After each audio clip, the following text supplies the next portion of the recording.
मेरा प्रणाम स्वीकार कीजिए देवी सरस्वती। आइए देवी लक्ष्मी, आपके आगमन से ब्रह्मलोक धन्य हुआ। आपका स्वागत है, आसन ग्रहण कीजिए। धन्यवाद। धन्यवाद देवी सरस्वती। जन कल्याण के कार्यों में इतनी व्यस्त रहती हूं कि कहीं आने जाने का समय ही नहीं मिलता। अब क्या करूं, मेरा नाम ही लक्ष्मी है, धन और वैभव की देवी हूं। सारा विश्व आदर करता है मेरा, घर घर में मेरा स्वागत होता है। जहां जहां पहुंच जाती हूं, सुख, संपत्ति और वैभव अपने आप पहुंच जाते हैं वहां। यह सत्य है देवी कि आप सुख, संपत्ति और वैभव की देवी हैं। यह भी सत्य है कि घर घर में आपका स्वागत होता है। किंतु क्या देवी सरस्वती? किंतु आप कहीं टिकती नहीं, स्थिरता नहीं है आप में। इसलिए तो संसार आपको चंचला कहता है। क्षणे रुष्टा क्षणे तुष्टा।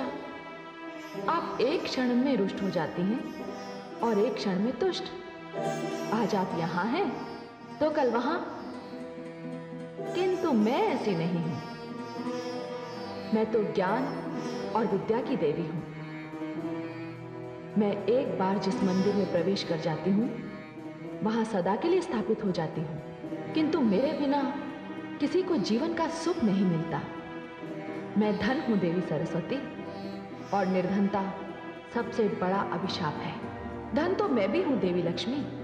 अंतर इतना है, आपका दिया हुआ धन तन के लिए है और मेरा दिया हुआ धन मन के लिए है।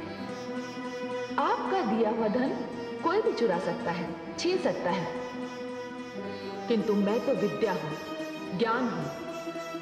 मुझे ना तो कोई चुरा सकता है, ना छीन सकता है।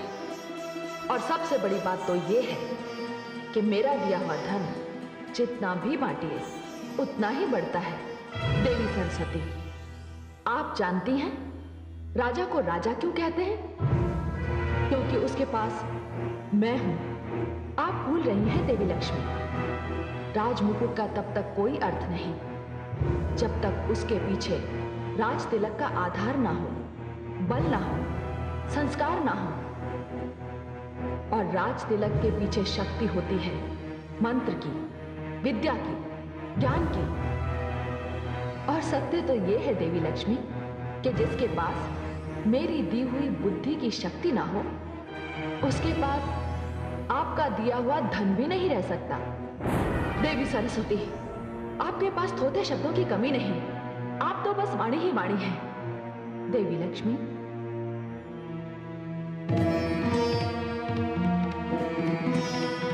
शब्द जब मंत्र बन जाता है तो उसमें दिव्यता आ जाती है। वाणी का जब विद्या से मेल होता है तब वो कंठ की शोभा बन जाती है और संसार उसे सुनने के लिए व्याकुल हो उठता है। वाणी अमृत है, वो सुगंध है जो होठों पर आकर वातावरण को धन्य कर देती है। देवी सरस्वती, सत्य तो ये है कि मेरे आने से उदास वातावरण आनंदमय हो जाता है। रोते हुए मुख हंसने लगते हैं। और वो बात तो आपने अवश्य सुनी होगी कि भूखे पेट भजन भी नहीं होता। देवी सरस्वती, आप कुछ भी कह लीजिए, मैं श्रेष्ठ हूं। देवी, ज्ञान और धन में यदि कोई श्रेष्ठ है तो वो है ज्ञान, क्योंकि ज्ञानी की पूजा तो राजा भी करता है। अतः श्रेष्ठ मैं हूं। आप श्रेष्ठ हैं या मैं, हम दोनों इस विवाद में ना पड़कर इसका निर्णय भगवान विष्णु पर छोड़ते हैं कि हम दोनों में कौन श्रेष्ठ है। मुझे स्वीकार है, तो चलिए।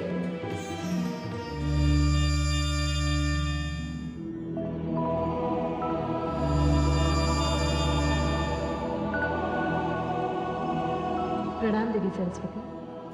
प्रणाम। अरे देवी गंगा तो पहले से ही यहां उपस्थित है।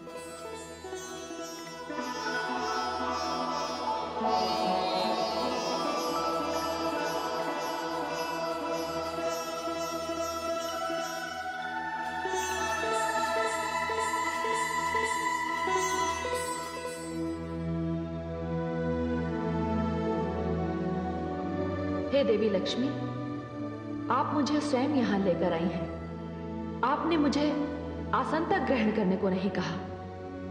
क्या विष्णु लोक में अतिथियों का सत्कार इसी प्रकार किया जाता है? क्षमा करें देवी सरस्वती। देवी लक्ष्मी तो श्री नारायण के हृदय में निवास करती है और मुझे अपने चरणों में रहने का अधिकार स्वयं श्रीहरि विष्णु ने ही दिया है। और रही आपकी बात, तो आपके लिए तो सदैव यहाँ स्थान की कमी रहती है। ये समस्या मेरी नहीं, आप ही की है। मैं अतिथि हूँ और नियमानुसार आपको अपना स्थान छोड़कर मुझे स्थान देना चाहिए। देवी सरस्वती, मैं तो अपना स्थान छोड़ने की सोच भी नहीं सकती। और मैं अपना स्थान छोड़कर कहाँ जाऊंगी? तो आप मुझे यहाँ लाई क्यों? अब तो ये बात मुझे स्वयं श्री हरि से पूछनी पड़ेगी कि यहाँ मेरा स्थान कहाँ है। किंतु इस समय ये संभव नहीं है देवी सरस्वती। वे योग निद्रा में हैं। मैं उन्हें जगाऊंगी और मैं आपको इसकी अनुमति नहीं दूंगी। आप घोर अपमान कर रही हैं मेरे देवी लक्ष्मी। देवी लक्ष्मी सत्य ही तो कह रही है। देवी गंगा, मैं जानती हूं कि आप इनकी हाँ में हाँ क्यों मिला रही हैं। मैं ये भी भली भांति जानती हूं कि वो कौन है जो मेरे विरुद्ध आपके कान भरता रहता है। भला मेरे कान कौन भरेगा?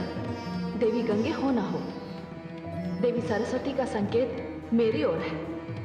इन्हें संदेह है कि इन्हें चढ़ाने के लिए मैं आपको उकसाती हूं। संदेह नहीं देवी लक्ष्मी, मुझे पूर्ण विश्वास है। ये सरासर अन्याय है देवी सरस्वती। ये बात मैं भली भांति जानती हूँ कि आप भगवान श्री हरि विष्णु के चरणों में स्थान पाने के लिए सदैव ही व्याकुल रहती है। किंतु नीलकमल ने ये स्थान स्वयं मुझे दिया है और आप देवी लक्ष्मी से व्यर्थ ही रुष्ट हो रही है। गंगा सत्य कह रही है देवी सरस्वती। हाँ, गंगा तो सत्य ही कहेगी ना। मैं आप दोनों के षड्यंत्र को, इस अभिनय को भली भांति जानती हूँ। देखिए देवी सरस्वती, यदि आपके मन में देवी लक्ष्मी के लिए कोई दुराग्रह है तो कृपया मुझे क्षमा करें, मुझे व्यवहार में ना लाएं। गंगे, आपको व्यवहार में लाने की क्या आवश्यकता है मुझे? मैं स्वयं इतनी सक्षम हूं कि अपने ज्ञान से, अपनी बुद्धि से, अपनी योग्यता से एक दिन श्री हरि के चरणों में ही नहीं, हृदय में स्थान प्राप्त कर लूंगी। नहीं देवी सरस्वती, नहीं, वो दिन कभी नहीं आएगा। उनके हृदय में मेरा निवास है और कोई कितना भी शक्तिशाली क्यों ना हो, मुझे श्री हरि के हृदय से कोई नहीं निकाल सकता। अच्छा, तो आप मुझे चुनौती दे रही है देवी लक्ष्मी। देखिए देवी सरस्वती, आपका विवाद देवी गंगा से आरंभ हुआ और अब आपने अपने क्रोध का लक्ष्य मुझे बना लिया। देवी, यदि आपको मुझसे ईर्ष्या है कि मैं ऐश्वर्य और वैभव की देवी हूं, तो इसमें मेरा कोई दोष नहीं। यह स्थान तो मुझे स्वयं आदि शक्ति परमेश्वरी ने दिया है। अच्छा, तो बहुत अहंकार है आपको अपने वैभव और अपने ऐश्वर्य पर। तो जाइए देवी लक्ष्मी, मैं आपको इस स्थान से अर्थात विष्णु लोक से दूर करती हूं। देवी सरस्वती, जाइए, मैं आपको शाप देती हूं। नहीं देवी सरस्वती, आप विष्णु लोक छोड़कर धरती पर चली जाएंगी और वहां तुलसी हो जाएंगी और आपका संबंध भगवान विष्णु से समाप्त हो जाएगा और धरती पर आपका विवाह किसी असुर से होगा। देवी सरस्वती, ये आपने क्या अनर्थ कर दिया? आपका विवाद तो मुझसे था और आपने देवी लक्ष्मी को श्राप दे दिया। ये अनर्थ मैं सहन नहीं करूंगी। जाइए, मैं भी आपको श्राप देती हूं कि आप धरती पर नदी बनकर प्रकट होंगी। जाइए, नीचे उतर जाइए। देवी गंगे, आपने देवी लक्ष्मी के लिए मुझे श्राप दिया, तो मैं भी आपको श्राप देती हूं कि अब आप श्री हरि के चरणों से निकलकर धरती पर नदी बनकर उतरेंगी और अधिक से अधिक पापियों के संपर्क में आएंगी। आप पापियों से घिरी रहेंगी।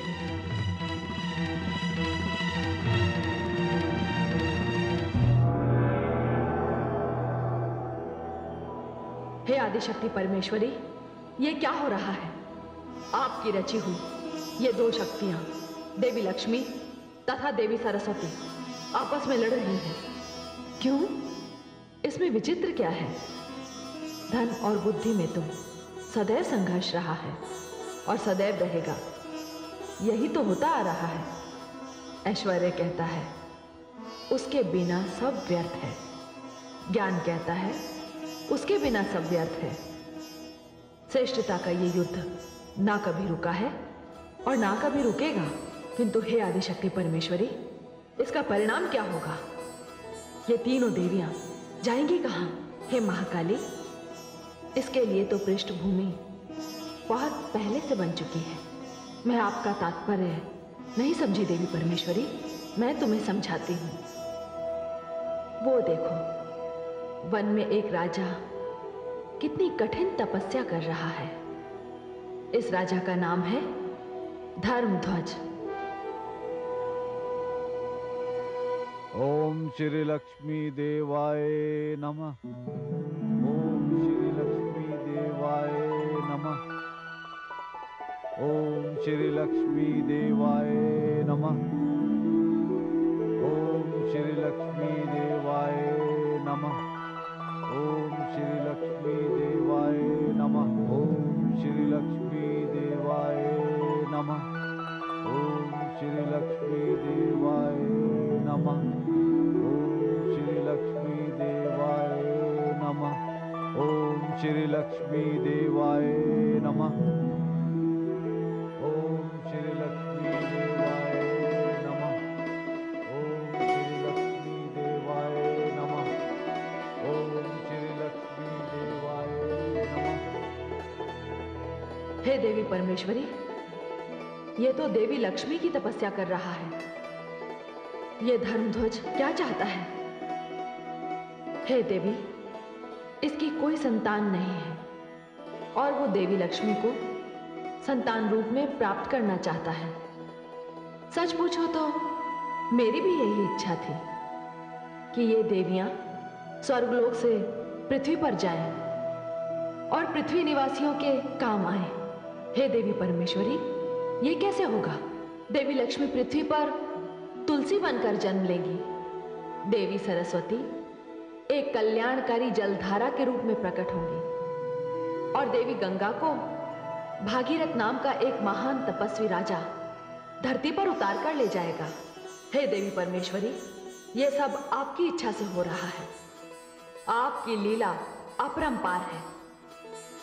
मैं भी देखती हूं पृथ्वी पर उतरकर ये देवियां क्या करती हैं।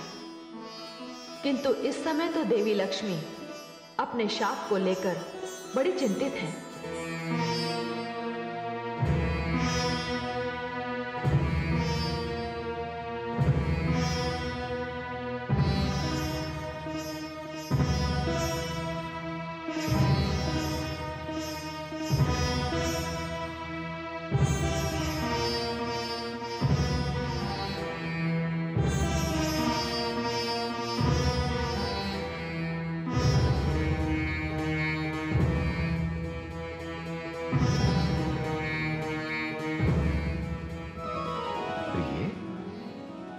मैंने आपको इतना अधिक चिंतामग्न पहले कभी नहीं देखा। हे कमल लोचन, आप तो यूं ही योग निद्रा में थे। आपको तो ज्ञात भी नहीं होगा कि यहां देवी सरस्वती ने पधार कर क्या अनर्थ कर दिया। नहीं नहीं, मुझे तो कुछ भी ज्ञात नहीं। परंतु अनर्थ क्या हुआ? हे कमल लोचन, कहां मैं और कहां वो, और वो मुझे शाप देकर चली गई। श्राप? आपको श्राप? क्या श्राप दिया उन्होंने आपको? मानव योनि में जन्म लेने का। प्रिय, ये तो कोई श्राप ना हुआ। ये तो विधि ने पहले से ही रच रखा है। कदाचित आप ये नहीं जानते कि राजा धर्मध्वज आपको पुत्री रूप में प्राप्त करने के लिए आप ही की तपस्या कर रहे हैं। यदि आप उनका कष्ट देखेंगी तो आपका हृदय पिघल जाएगा और आपको उन्हें वर देना ही पड़ेगा। तनिक देखिए तो कि राजा धर्मध्वज की क्या स्थिति है। वन में तपस्या करते करते उनके शरीर पर धूल मिट्टी ने अपना डेरा जमा रखा है। वे कभी भी किसी भी भयानक वन्य प्राणी का आहार बन सकते हैं। आप तो करुणामयी है ना? जाने आपका ध्यान राजा धर्मध्वज की ओर क्यों नहीं गया?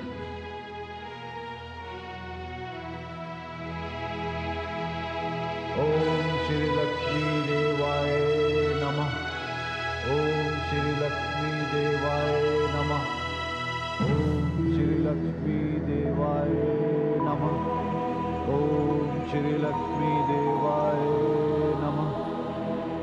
ओम श्री लक्ष्मी देवाय नमः। ओम श्री लक्ष्मी देवाय नमः। ओहो, हे कमल लोचन, महाराज धर्मध्वज तो सचमुच बड़े कष्ट में हैं। उनकी ये दशा देखी नहीं जा रही है मुझसे। मैं तो इसी समय जाकर उन्हें वरदान दे दूं, किंतु मैं आपके इस किंतु को भली भांति समझता हूं देवी। आप इस संकोच में हैं कि पृथ्वी पर जाकर आप में सारे गुण मानव वाले आ जाएंगे। हाँ कमल लोचन, और मैं आपसे दूर हो जाऊंगी और सारी दैवी शक्तियां भी मुझसे छिन जाएंगी। ये बात तो है, किंतु मानव में एक विशेष गुण तो है कि वो अपनी तपस्या के द्वारा कुछ भी प्राप्त कर सकता है। ठीक उसी प्रकार जिस प्रकार राजा धर्मध्वज को आप पुत्री के रूप में उसकी तपस्या के द्वारा प्राप्त होंगी। हाँ, ये सत्य है, किंतु हे कमल लोचन, आपको मुझे सहयोग देना होगा। संसार में मैं आपके बिना कैसे रह पाऊंगी? हे प्रिय, आपसे दूर तो मैं भी नहीं रह सकता। मैं आऊंगा, आपके लिए अवश्य आऊंगा, क्योंकि आपको इस श्राप से मुक्त करने के लिए तो मुझे आना ही होगा। नहीं तो मेरा यह वैकुंठ अपनी शक्ति के बिना सूना सूना लगेगा। फिर आज्ञा दीजिए कमल लोचन, मैं प्रस्थान करती हूं।